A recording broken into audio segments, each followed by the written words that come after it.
بسم الله الرحمن الرحيم. الحمد لله المتفضل بالنعم وكاشف الضراء والنقم، والصلاة والسلام على النبي الأمين وعلى آله وأصحابه وأنصار الدين، أما بعد. السلام عليكم ورحمة الله وبركاته. أحبتي في الله، الحمد لله تولي كربي كنياتي كأسين نقهه رمضان اللي تمر الأكان ربي سبحانه وتعالى صيامك إن في قيامك إن كل ربي نراه جالته ربي سبحانه وتعالى نمم اللي إيقنا دلقا إسا كل خيستي إخلاص أرغت ربنا هاتاسسهم نما باتي رمضان إسابرا قدانان سداجاك إن ربي برافر أني كانوا متي نما وقاقوتو ربي إسا قبرو ربنا هاتاسسو جمع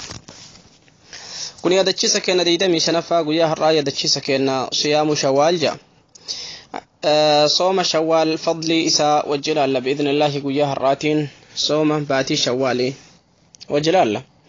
رسول ربي صلى الله عليه وسلم أكد أنتي من صام رمضان ثم أتبعه 6 من شوال كان كصيام الدهر جان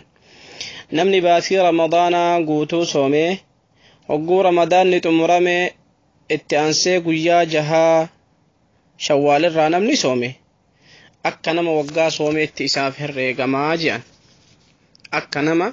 وقا صومي اتساف الرقما جان جمعة فضل جبدو أتي باتي رمضان صومته ويا صدم سنبودان أمو ويا جهات أنسونتني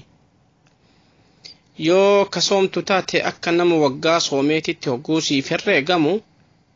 فرصة جبدو فرصة غالية أوقات أكا ودي تنئل منما سامتشون نمر رجل جمع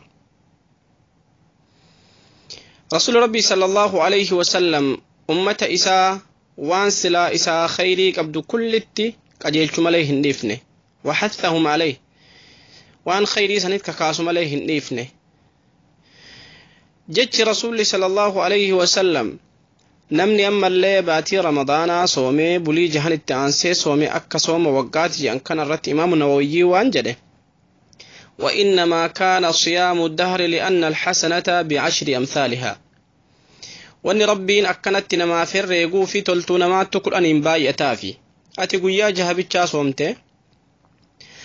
باتي رمضان قويا صدم صومته قويا صدم جه صومته أكنم وقاتك صومي تتبر وقاتك قوتو ولقابي صومي تقوسي هرقمو ربين تلتو تنتدتشاسي يقول أجتشورا فرمضان ب10 أشهر باتي رمضان قيان صدما أتي صومته جاء قرآني سيهر ريقما جتشو والستة بشهرين قيان جها شواليتون أمو أكمل لي جاء لماتي سيهر ريقم تجتشو تني فضلي قد جمع ابن رجب أكد صيامها من شوال يلتحق بصيام رمضان جده في الفضل باتي جهن شوالي صومون تني ري رمضان جاء واجب علمنا ما رت واجبته ويان جهاءة سنان صومتتن أكا واجبا سنت سيهر ريقمت ستي قطوفتي تنافو أخي المسلم يا أختي المسلم رمضان نبي راقه لجتتين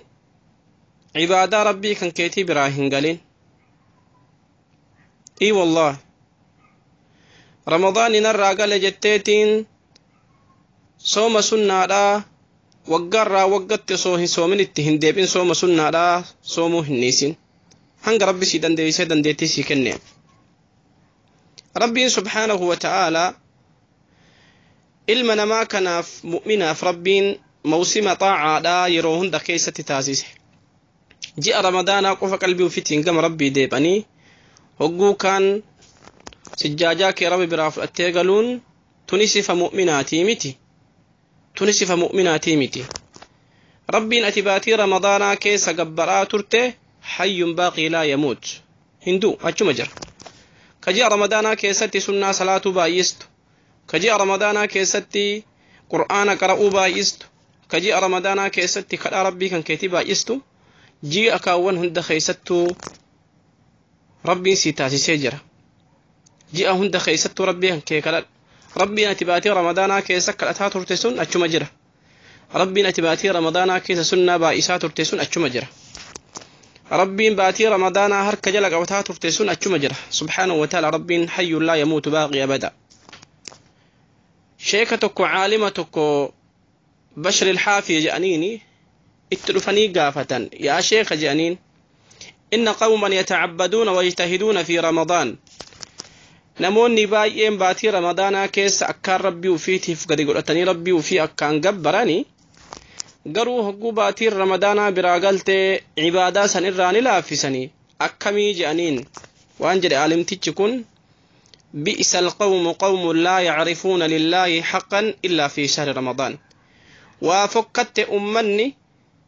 حق ربي وفيهم بين باتي رمضان كيس ملئ حق ربي وفي كبيكو هندن دين يو باتي رمضان قفا كيس باتي رمضان قفا كيس ربي وفي بيتو تيروك ربي وفيهم بين وفكت أمنا كسي جئين إن الصالح الذي يتعبد ويجتهد نمني قارين ربي إسا قبرو كحق ربي إسا بيكو كيرو هند خيست ويجتهد السنة كلها جئ كسنا هند خيست وقاقوتو خيست ربي وفي قبر كيو رمضان كيس سنة صلاة تات ليلي صلاة تاته وقول رمضان نجي فمن لي صلاة ليلي تمفوف فكين تراوين صلاة وقول رمضان تراوين الصلاة تكون صلاة مليلي كنا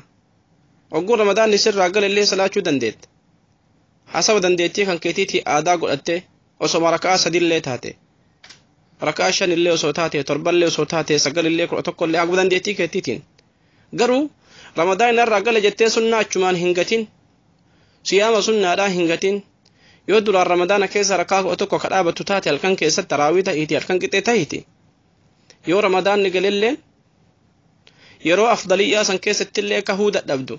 ساعتين صلاة ليلي دا ولكان هركني وقو دبر أكان إر أفضل ملئ صلاة عشاء إر راكاسي هنگ فجرين قوتي وساعتين كل ساعتي مليليتي ساعتي صلاة ليليتي عشاء صلاة عشاء إر راكاستي هنگ لفتي فجرتوتي ساعتين كن هندو ساعتي صلاة ليليتي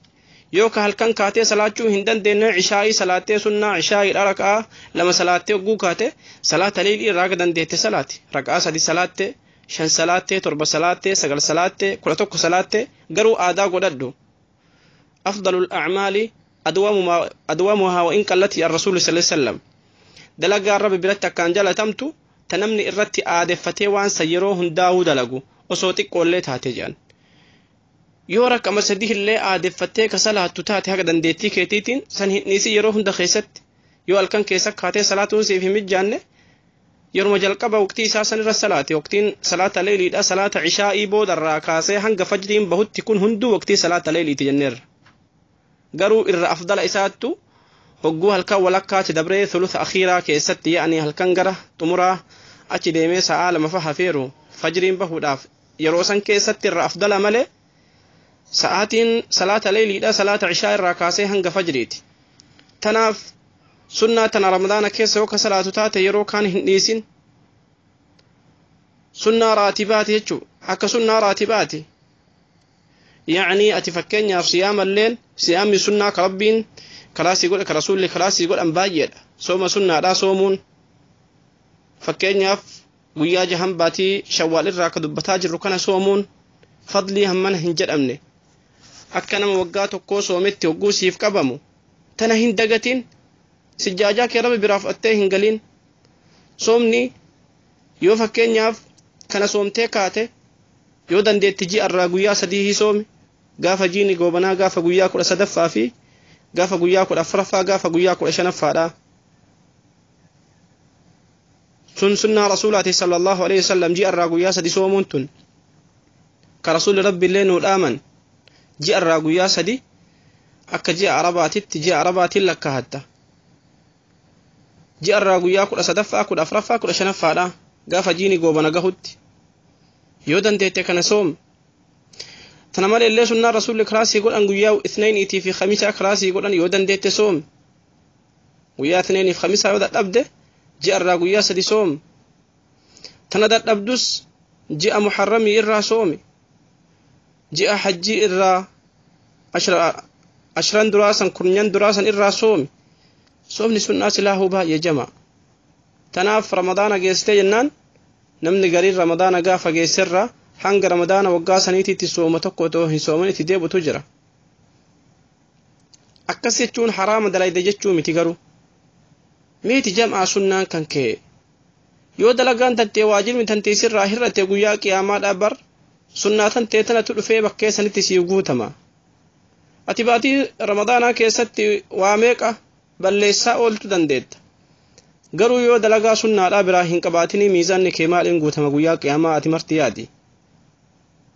Gabrichi guyyaa qiyaamaadhaa bar wanni rabbi sirratti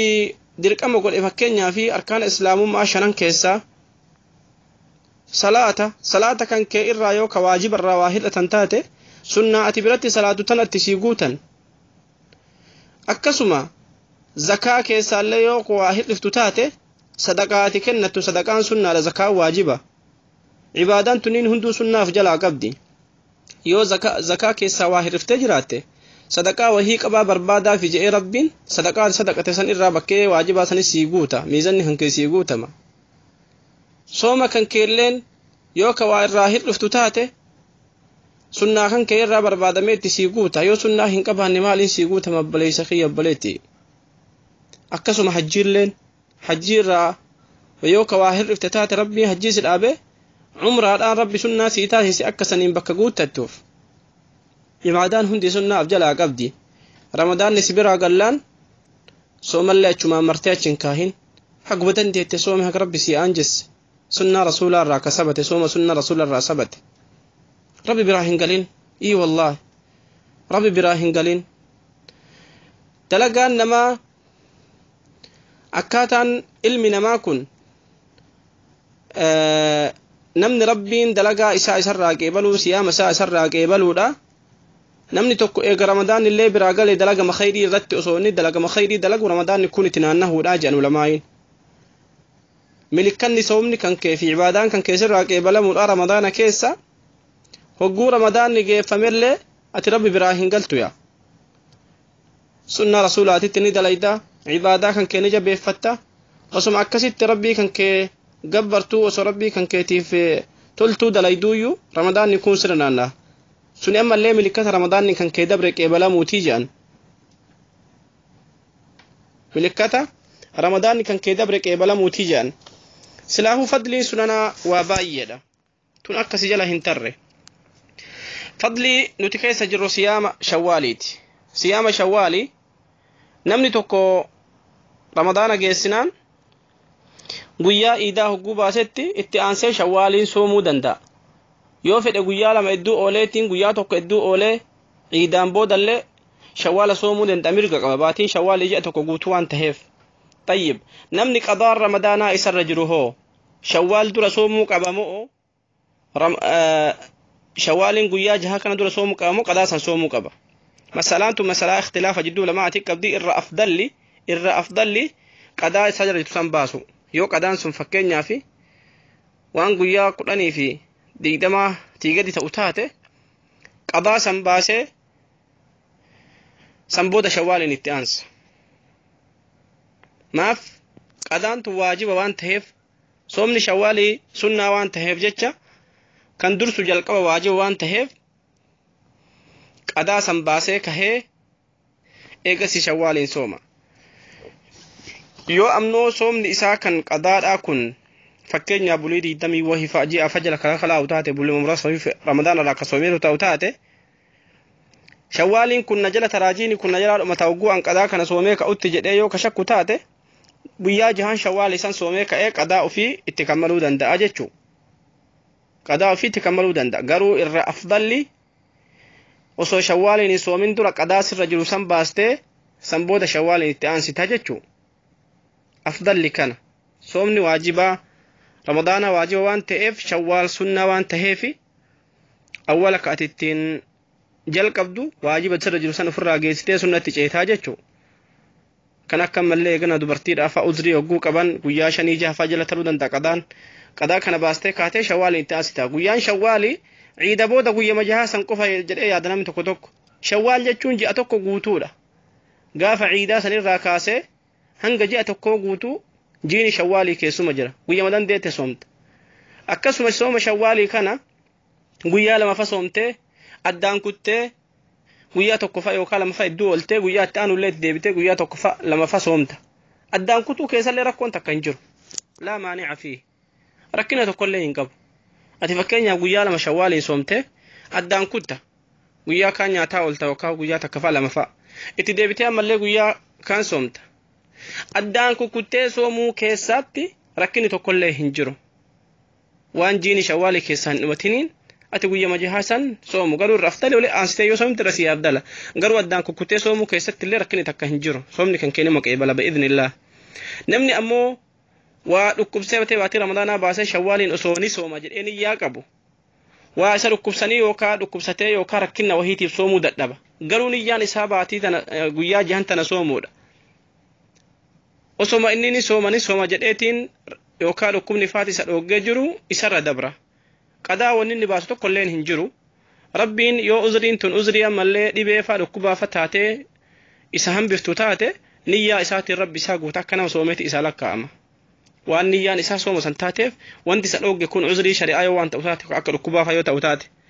rabbiin akka nama soomeeti isaa herreega shawwaaliin qadaa baasuun hin jiru eega baatiin shawwaalii keessaa baate qadaa baasuun hin jiru sooma sunnaa waan ta'eef qadaan hin jiru yoo dandeette ji'a shawwaalii keessatti dhaqqabattee hattan guyyaa sadii afur illee yoo soomte yoo achirraa soomuu kammaluu irratti waasi dhoggan uzriin adda addaa si dhoggan taate akka nama soomeeti rabbiin sii qaba yoo uzriin tun uzrii shari'aa ta'u taate tanaaf ahkaamni siyaama shawwaalii gabaabinne tana fakkaatti wasalaamu alaykum wa rahmatullahi wa barakaatuh